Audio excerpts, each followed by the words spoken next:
Hi, and welcome to our digital curriculum night. Let me open this up so that you can see the entire presentation.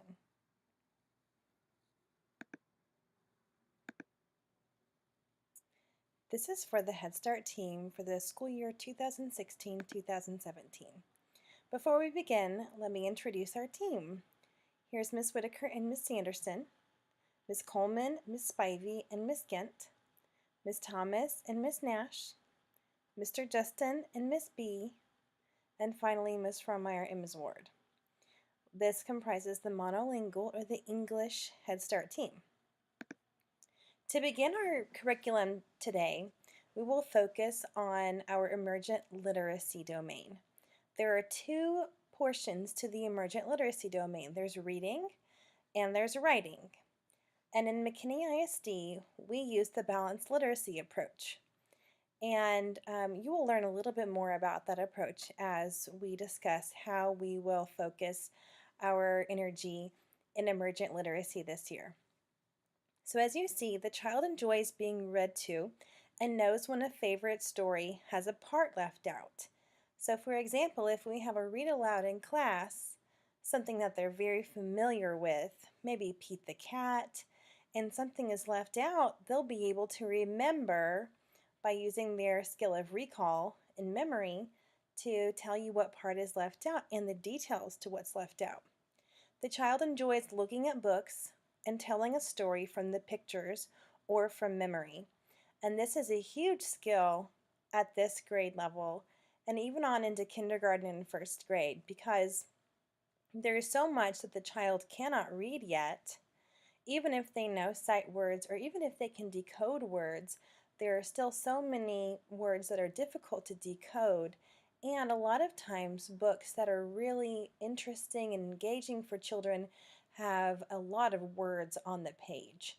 So from a very young age, we teach our children and our students how to look at a picture critically and think about what could be going on in the story based on the details in the picture. You can do this at home by modeling thinking aloud as we do in the classroom. I might open up a book and say, I'm not sure what it says, but I do know what's happening on this page. I think that this character is doing these things. I wonder what they'll do next. And by modeling that thinking aloud, it shows the students that it's okay if you don't know all the details, and it's even okay if you make mistakes when the story comes around to being read. The child also notices environmental print and connects meaning to it. And this is any print that the child might see. It might be letters, it might be words. For a great example at this age, you'll see that children are able to read labels. Labels of items that you might have in the kitchen or in the home, store names, restaurant names, car dealers, things like that that are in their familiar world. And then lastly, this is huge in our age, and this is phonemic and phonological awareness.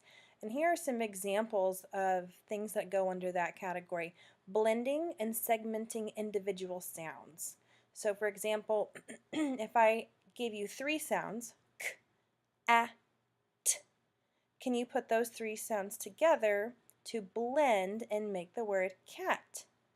By the same token, we have onset and rhyme blending and segmenting. So if I said the word cat, can you pull apart that onset, which is the beginning sound, k, and pull apart the rhyme? And this is not the rhyme where words sound the same. This is the ending part of a spoken word. Then we have syllable blending and segmenting. So that's where we might clap out the sounds table. Two syllables are in the word table. And then we have sentence segmentation. So if you were to say a sentence to a child, as we would at our small group table, the cat ran by me. And then we would give them little manipulatives to push forward as they would repeat the sentence and push that manipulative forward for each word spoken. So you might see a Cheerio for the, another one for cat, and then ran by me. So there will be 5 words in that sentence. Can they hear those individual words? And we usually use one syllable words in those sentences because a lot of times students are unable to understand that those 2 syllable words don't count twice in our sentence counting. And the last one is rhyming and alliteration. So rhyming are those words that have the same ending sounds like cat and mat. And alliteration is when we would say multiple words that begin with the same sound, like Billy bounced a basketball, all B words. These are all very important as a student is learning how to read. They have to be able to listen critically for those smaller and smaller units of sound in spoken words so that those strong building blocks can be used in their literacy development. The other area that we'll focus on is emergent literacy in writing. So the child engages in free drawing and writing activities. We will have paper and multiple writing utensils all throughout the room where children can engage in pretend writing, maybe in the pretend center. Maybe they're writing down menu items as they're taking an order. Maybe they are copying words throughout the room or letters. Maybe they're writing friends' names from the word wall. These are just open writing activities. The child spontaneously writes in various ways, and at this age, any type of marks that a child would put on a paper, even if it doesn't look like anything to us at this stage, is considered a form of writing.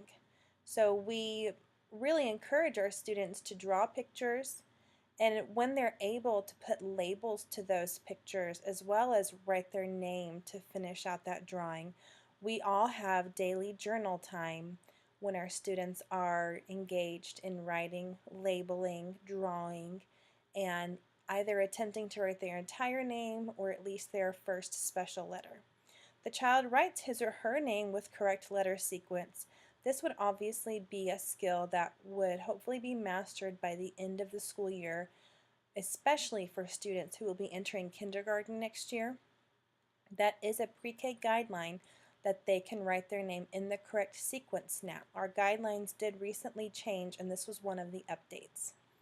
The child writes, draws, writes letters, or writes their name upon request. And as the school year continues, we will challenge students to write letters to help connect those sounds in their journals and see how many letters they can write on request. The child notices print and realizes that print carries meaning. This will be taught in the classroom in a variety of ways. We will model writing. We will model thinking before writing.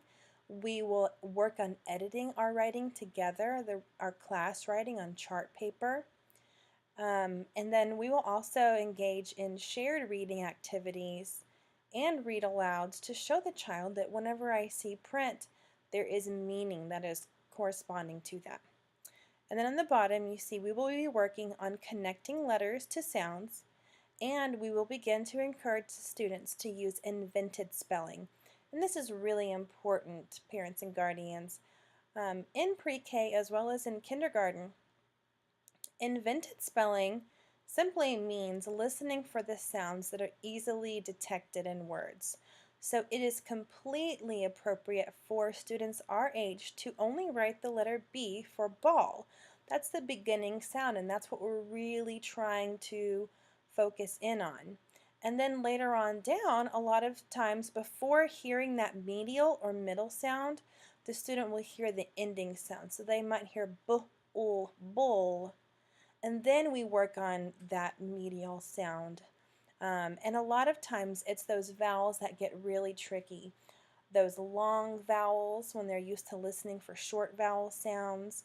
And ball is a great example because when you hear ball, b, ah, ul, the ah sound in the middle is what is generally taught as the short O sound most of the year in kindergarten. So that's just a very different type of spelling than what they're used to. So we are only looking at invented spelling. Later on down in the year, especially in the spring, we will be working on sight words, and those are words that when you see them, they pop into your mind. So in my classroom, we call them popcorn words, and the students will learn how to spell those words through song. And we will practice writing very short sentences in our journals and making class books with those sight words. And those are the words that you see very frequently used in kindergarten literacy instruction. Thank you for learning about our literacy time.